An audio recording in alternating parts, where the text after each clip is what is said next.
Sebenarnya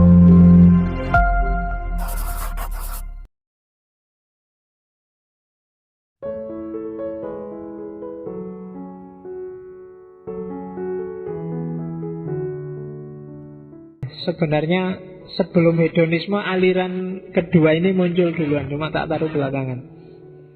Eudaimonisme. Jargonnya, ini jargon dari Aristoteles. Pleasure is limited goal, happiness is complete goal. Jadi kesenangan itu tujuan yang terbatas, kebahagiaan itu tujuan yang komplit, utuh. Itu eudaimonisme, dari asal kata eudaimon. Oke. Ya, kita seneng-seneng sama mic dan soundnya. Eudaimon itu sebenarnya kalau letter luck, daimon itu roh penunggu. Jadi eudaimonisme itu orang yang punya jin penunggu yang baik. Cuma terus daimon itu asosiasinya digeser menjadi jiwa. Jadi orang yang punya jiwa yang baik. Aliran ini memang secara umum ingin bilang bahwa kebahagiaan itu kuncinya ada di jiwa yang baik, bukan pada kesenangan yang didapat. Jadi tujuan hidup setiap manusia itu kebahagiaan, bukan kesenangan. Bedakanlah antara bahagia dan senang. Apalagi dan seneng-seneng. Karena di Indonesia konotasinya jauh antara senang dan senang-senang. Kita semua harus senang, tapi tidak harus kita semua senang-senang. Kalau senang-senang itu konotasinya sudah santai, sudah tidak serius, main-main. Nah, eudaimonia, ibu ngomong ya. Eudaimonisme itu aliran yang fokusnya adalah kebahagiaan sebagai hasil dari perilaku manusia yang ranahnya ada dalam jiwa. Itu eudaimonisme. Kita pelajari pelan-pelan ya, mulai dari tokohnya yang pertama. Tokoh paling awal itu Sokrates. Saya ingin nanti ada satu sesi khusus ngomong tentang Sokrates. Karena pikiran-pikiran orang ini nanti yang jadi dasar semua gaya berfilsafat dari era Yunani sampai era hari ini kontemporer. Entah itu kapan ya, nunggu moodnya aja. Kamu berdoalah semoga Allah membuka hati kita untuk ketemu Sokrates. Oke, pikirannya banyak. Kita cuplik satu yang ada hubungannya sama kebahagiaan. Tadi saya bilang tujuan hidup manusia itu kebahagiaan. Itu dari Sokrates yang jelas. Cuma kebahagiaan itu tidak diperoleh dari senang-senang, tapi diperoleh dengan kita melakukan keutamaan, arate. Dan untuk tahu keutamaan, ya kita butuh pengetahuan yang benar. Jadi keutamaan itu hubungannya dengan pengetahuan yang benar. Berarti apa? Bahagia atau tidak, itu kuncinya adalah kita bisa mikir yang benar enggak. Kalau kita nggak bisa mikir secara benar, ya kita nggak akan bahagia. Katanya Sokrates, orang yang tahu kebenaran pasti dia bermoral. Dan orang yang bermoral pasti dia bahagia. Ini rentetannya agak panjang. Pak, kan banyak Pak orang pinter tapi tidak bermoral. Pasti dia tidak bahagia kalau begitu. Kenapa tidak bahagia? Karena pengetahuannya tentang kebenaran tabrakan dengan praksis hidupnya. Pasti dia tidak akan bahagia. Jadi pengetahuan yang benar, perilaku yang benar, baru dari situ lahir kebahagiaan. Tanpa pengetahuan yang benar, tidak mungkin perilaku jadi benar.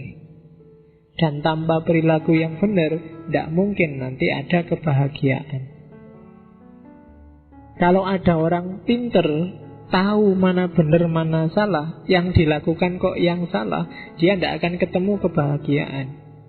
Karena hidupnya sendiri sudah paradok. Sekaya apapun orang, kalau itu hasil korupsi, jangan mimpi dia bisa tentram, tenang, bahagia. Kenapa? Karena ini tabrakan sama gaya hidupnya sendiri. Makanya kan kalau di Islam kan diwanti-wanti benar itu. Jangan sampai sedikit pun ada barang haram yang masuk dalam hidupmu. Bukan apa-apa, kamu akan jauh dari kebahagiaan. Mikirnya nggak usah jauh-jauh, besok berarti masuk neraka Pak. Iyalah itu besok, dipikir besok. Sekarang itu loh kamu sudah sumpek. Kalau banyak yang haram-haram ikut masuk. Kenapa? Hidupmu kontradiksi. Tabrakan antara prinsip kebenaranmu dengan perilakumu. Kayak kamu nilaimu sih IP-nya 4, tapi kemarin ujiannya hasil nyontek. Tidak akan puas, hidupmu juga tidak akan tenang, tidak akan bahagia. Kalau ada orang muji-muji kamu, wah pinter banget ya IP sampai 4, kamu diam-diam bilang, jam-jamnya ya tidak nyampe segitu. Dan tadi, kalau pakai Epikuros tadi kan kamu tidak ada ketenangan hidup. Hidupmu akan selalu risau, tidak seimbang. Maka katanya Sokrates, kunci awalnya adalah pengetahuan yang benar. Kalau pengetahuan sudah benar, perilaku juga akan benar. Kalau perilaku benar, orang akan ketemu kebahagiaan. Jadi berarti apa pertama-tama?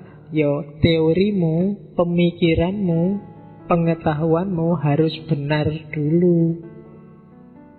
Jadi itu kuncinya. Maka belajar itu wajib. Bukan urusan kamu diperintah, tapi untuk kepentinganmu sendiri.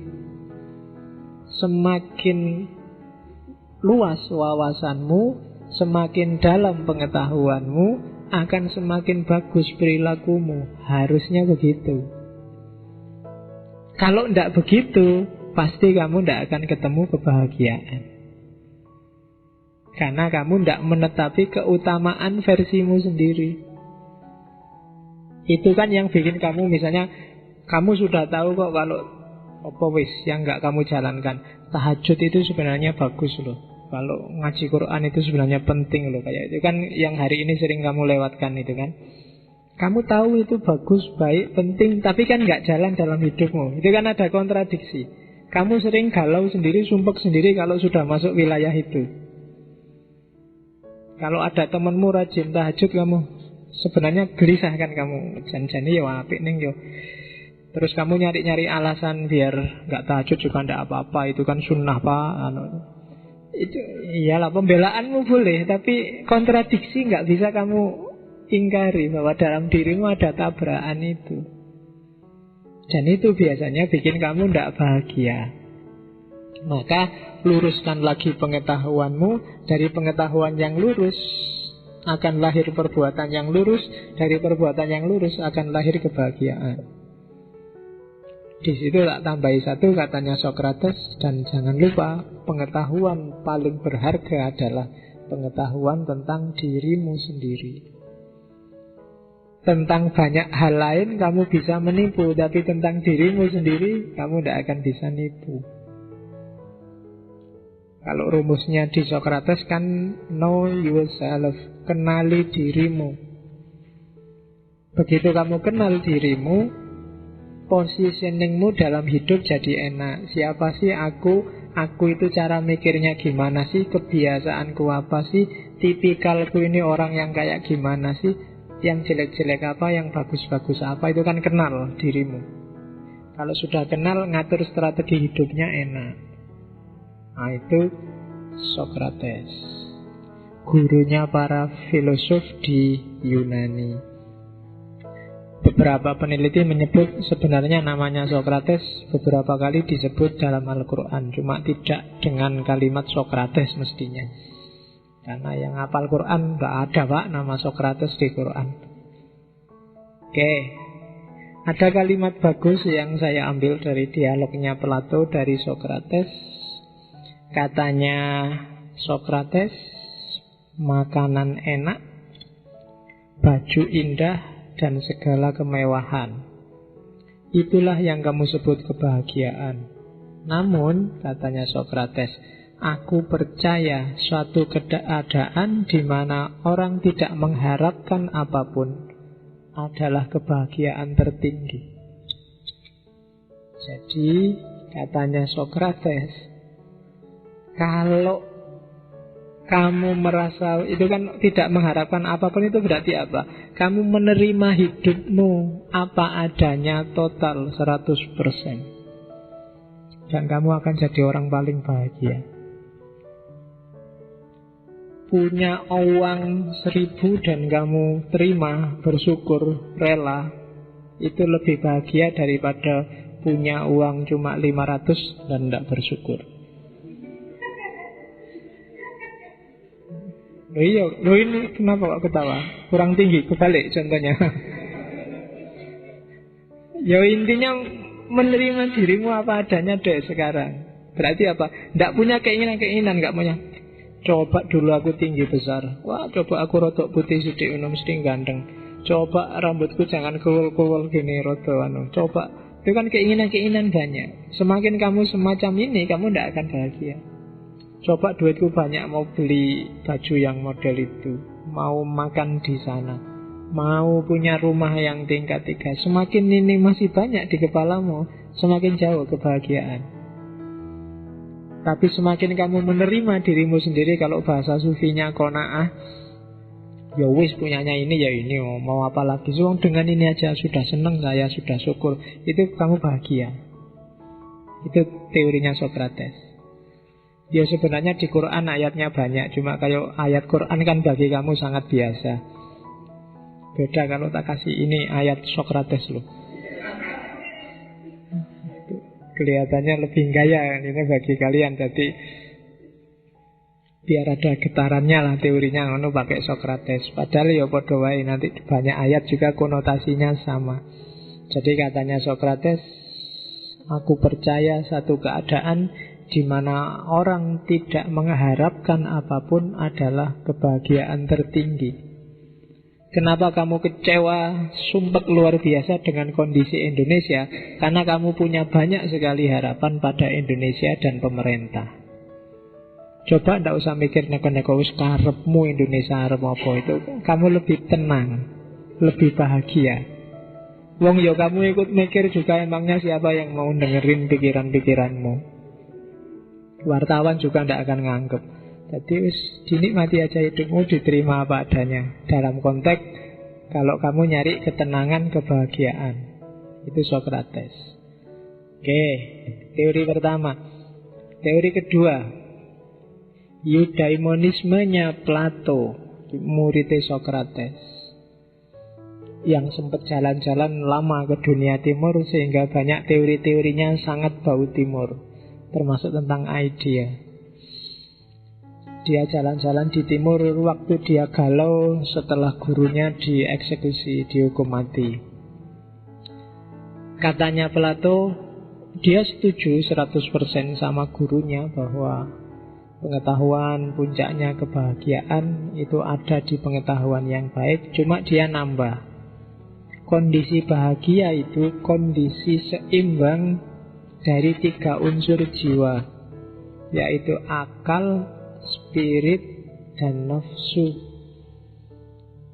Jadi ini harus seimbang dengan koordinatornya akal.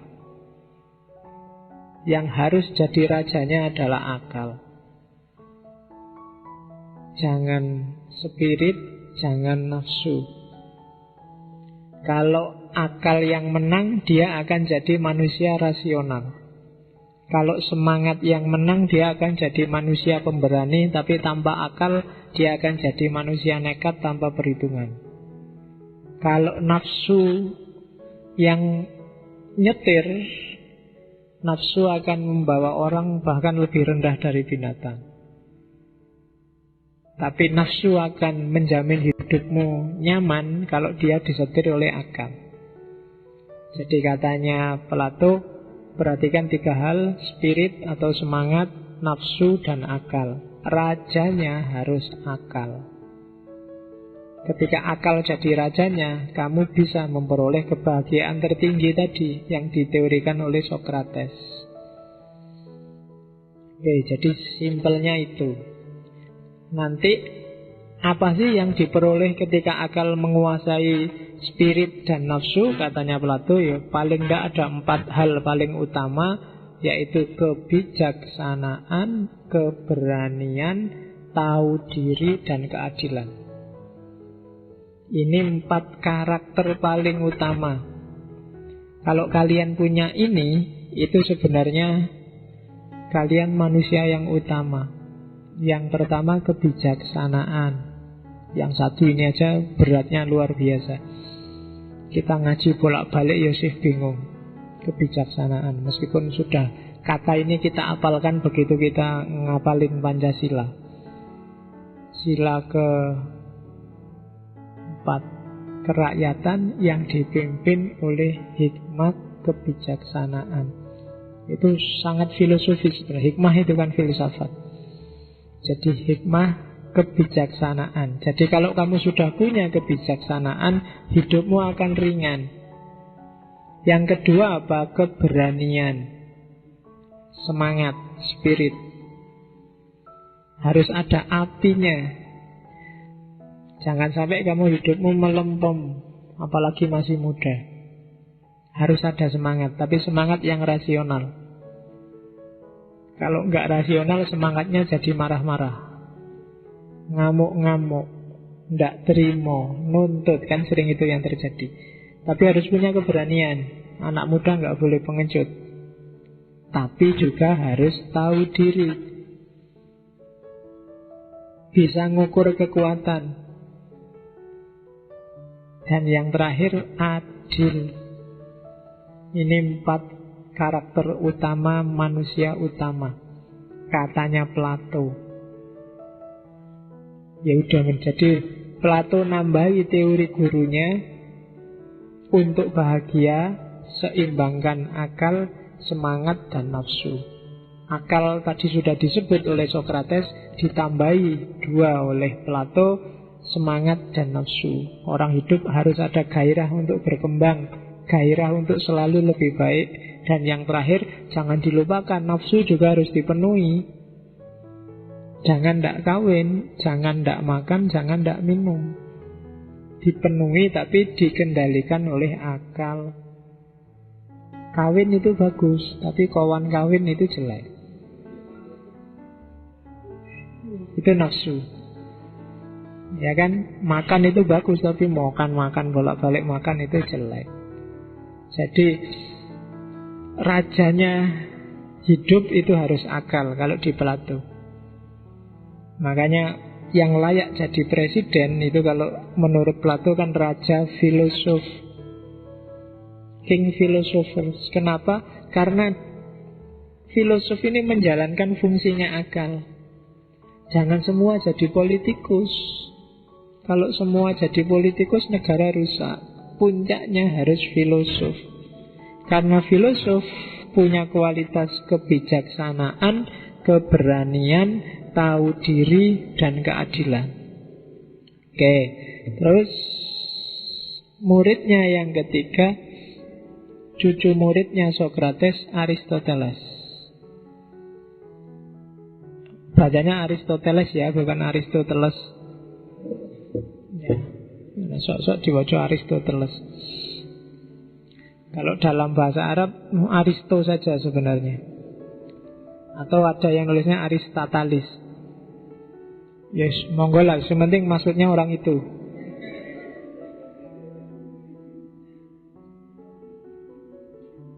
Ya, kadang-kadang kan kita membaca namanya susah.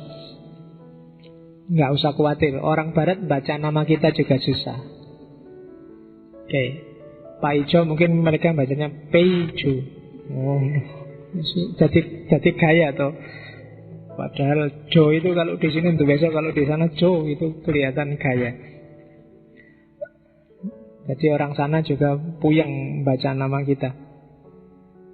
Oke, apa mau? Lali, Aristoteles. Jadi meneruskan gurunya. Kuncinya kebahagiaan ada di akal. Dan akal akan melahirkan dua hal, teoria dan praksis. Teoria itu tentang teori, refleksi, kontemplasi, dan kegiatan akal paling mulia itu teoria. Yang kedua, praksis. Praksis ini menerjemahkan hasil kontemplasi dalam kehidupan nyata, itu praksis. Kalau praksis berarti sudah ada orang lain dalam dunia sosial. Nanti yang tentang praksis ini nanti silakan dibaca Nikomakea. Etika Nikomakea itu nama anaknya sekaligus nama ayahnya Aristoteles. Bapaknya namanya Nikomakus, anaknya juga dikasih nama Nikomakus. Mungkin karena malas nyari nama yang bagus, pokoknya jenenge bapaknya nanti. Anaknya Nikomakus namanya Aristoteles, anaknya Aristoteles kedua namanya Nikomakus lagi. Kan kayak orang barat kan gitu. Ada Tyson Junior, Tyson 2, nanti ada Tyson 3 kan gitu. Kamu besok bisa gitu, kalau namamu Abdul ya Abdul 1, nah nanti Abdul 2 gitu aja. Nggak usah mikir nama, jadi ada urutannya. Kan di sejarah Islam kan kita itu Muawiyah 1, Muawiyah 2. Nanti ada Yazid 1, Yazid 2. Oke, jadi katanya Aristoteles sama, kebaikan tertinggi summum bonum itu dicapai melalui kontemplasi, teoria. Jadi keutamaan yang tertinggi, akalnya harus jalan. Saya agak cepat ya, masih banyak. Oke, teori yang paling terkenal dari Aristoteles itu ini, the golden mean. Mean itu tengah-tengah, golden itu emas. Jadi teori tentang tengah-tengah emas. Nerjemahnya tidak enak ya. Teori tentang emas tengah-tengah juga tidak enak. Pokoknya wis golden mean ngono ya. Boleh tak terjemah tengah-tengah emas juga tidak enak. Tengah-tengah kok emas. Oke. Yo, apa kamu suka tengah-tengah mbak aja? Oke. Katanya Aristoteles. Kenapa? Udah apa? Kamu yang telat ketawanya apa aku yang telat ngomongnya? Katanya Aristoteles, kebajikan itu adalah jalan tengah. Khairul umuri ausatuha. Jadi segala hal yang paling baik itu ada di tengah, kecuali donat. Loh kalau donat tidak bisa pakai khairul umuri ausatuha. Nah, contohnya jenanya golden mean. Berani itu tengah-tengah antara pengecut dan nekat. Atau ini contoh tak sendiri. Cukup itu kan tengah-tengah antara kekurangan dan kelebihan. Hidup itu memang enak cukup. Kayak iklannya Salompas itu loh. Pas lagi pas lagi apa gitu. Ya, jadi saya pengen hidupnya cukup aja Pak. Pengen istri 4 juga cukup, pas. Pengen rumah 5 juga cukup, pas. Nah itu cukup. Kalau kekurangan itu kan berarti kurang dari kebutuhan. Kalau kelebihan ya kelebihan. Atau hemat. Hemat itu golden mean dari pelit dan boros. Ada orang yang pelit, ada orang yang boros. Tengah-tengahnya hemat. Atau percaya diri. Percaya diri itu golden mean dari sombong dan minder. Kalau kamu merasa minder berarti kamu belum golden mean. Atau kamu sombong, itu juga pasti tidak utama. Yang utama tengah-tengah. Percaya diri. Minder itu kan underestimate, sombong itu overestimate. Yang pas itu percaya diri. Percaya pada kemampuanmu tapi tidak dilebihkan sedemikian rupa sehingga jadi sombong. Juga tidak kamu kecilkan sedemikian rupa sehingga kamu jadi minder. Biasa saja, sesuai apa adanya, itu golden mean. Percaya diri. Oke. Jadi untuk mencapai kebahagiaan, kamu harus tahu keutamaan. Keutamaan itu apa? Rumus paling gampang, golden mean. Kalau kamu pengecut, kamu tidak akan bisa bahagia. Kamu nekat juga tidak akan bisa bahagia. Yang mungkin kamu ketemu bahagia di berani. Kamu kekurangan tidak akan bahagia. Kelebihan juga biasanya sumpek. Cukup. Itu lebih nyaman hidupmu. Nah itu teorinya Aristoteles, golden mean. Jadi kebajikan adalah titik tengah antara dua perilaku ekstrim. Oke, nanti eudaimonismenya Sokrates itu kalau diringkas ada 4 poin berarti. Ini merumuskan teori guru-gurunya dan kakek gurunya. Jadi eudaimonisme itu pertama-tama sumbernya akal. Dengan akal pahamilah siapa dirimu.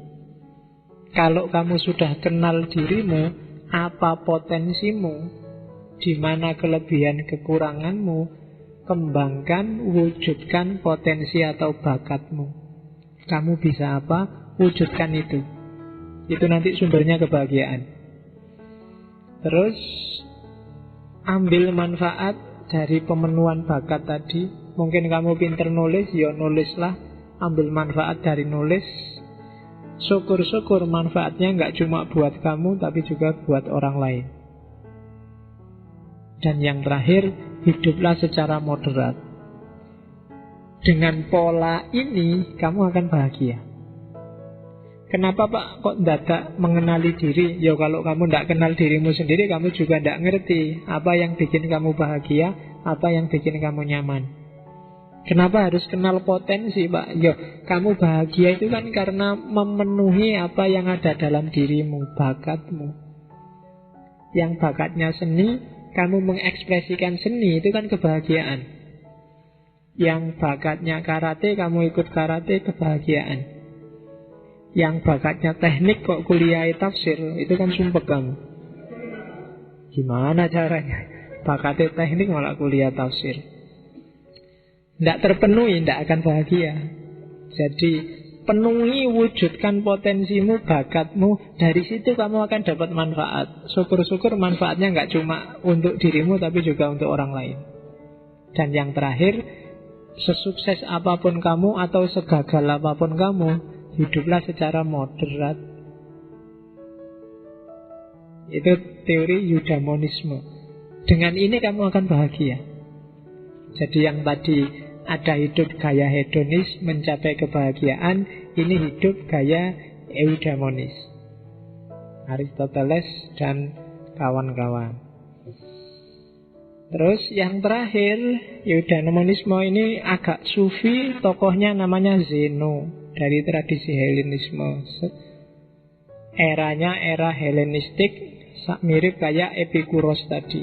Alirannya namanya aliran Stoik, Stoa. Ya, cara berpikirnya simple. Kalau pakai bahasa Islam, Zeno itu cara berpikirnya agak Jabariyah. fatalistik. Katanya Zeno, kuncinya bahagia itu menguasai diri, disiplin diri. Kita lihat ya rumus-rumusnya dari Zeno untuk bahagia. Yang pertama, manusia itu tidak bisa ngontrol hidupnya, tapi bisa ngontrol perilakunya. Kamu tidak bisa ngontrol lahir di mana, dalam kelompok aliran apa, bapakmu kerjaannya apa, ibumu siapa, tidak bisa. Kamu tidak bisa ngontrol rambutmu milih yang keriting apa yang lurus saja. Kamu dulu nggak milih punya kulit kok tiba-tiba peweteng hitam kayak gitu. Kamu nggak milih juga, kamu nggak milih juga. Nggak banyak hal, 99,9% kamu nggak milih dulu hidup itu. Tiba-tiba saja, ujug-ujug. Bahasanya orang eksistensialis, faktisitas.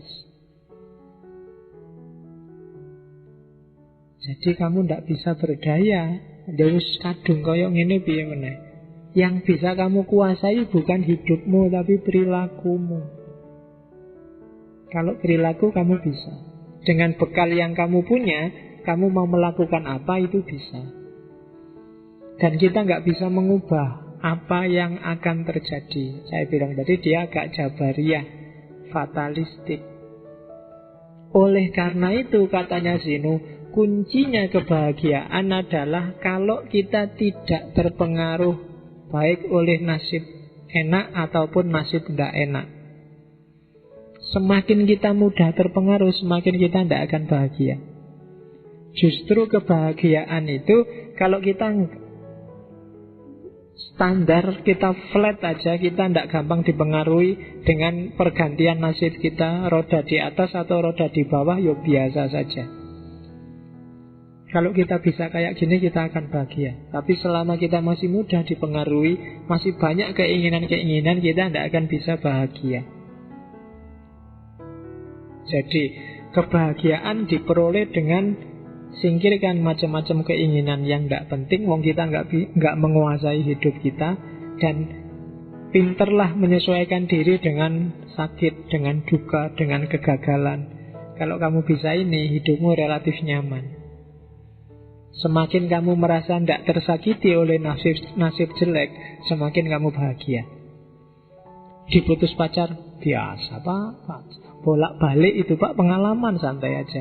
Tidak punya uang, apalagi itu Pak. Saya sejak dulu juga tidak pernah punya uang banyak Pak, biasa aja. Sakit, sakit, langganan Pak saya sakit itu. Tidak masalah. Pokoknya tidak ada yang bikin dia sumpek. Semakin kamu bisa kayak gini katanya Zeno, semakin kamu akan mudah untuk bahagia.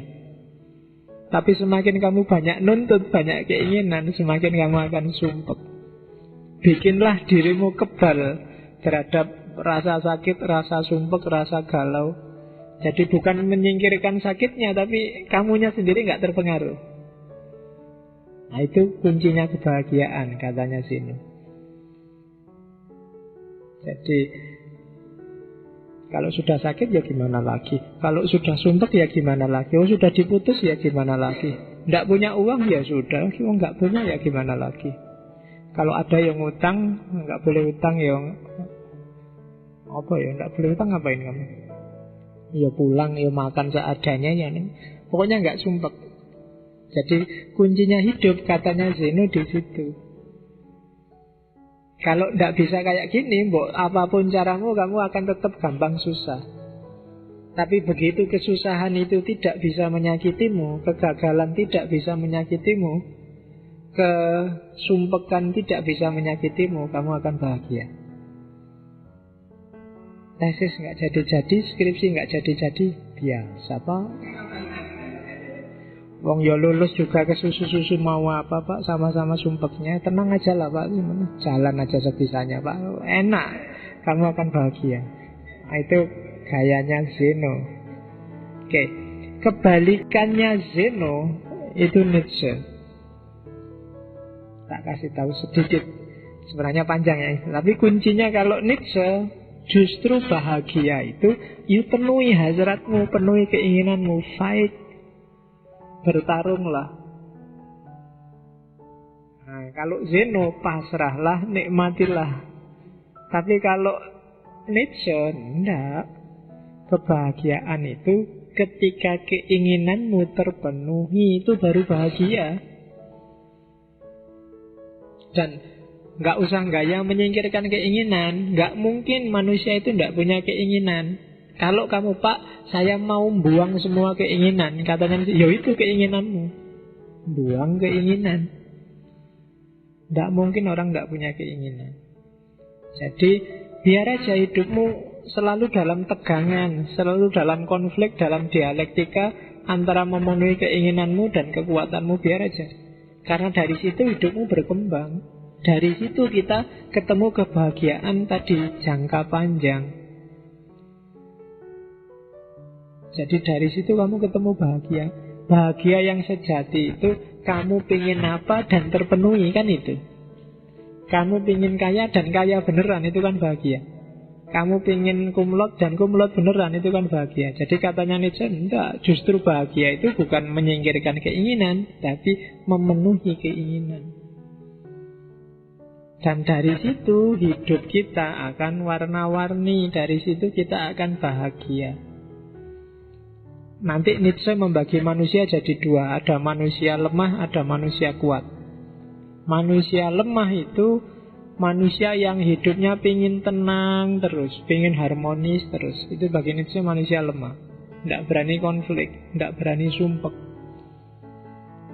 Manusia kuat, manusia yang berani konflik, berani menerima tantangan, berani milih keinginan dan mewujudkannya.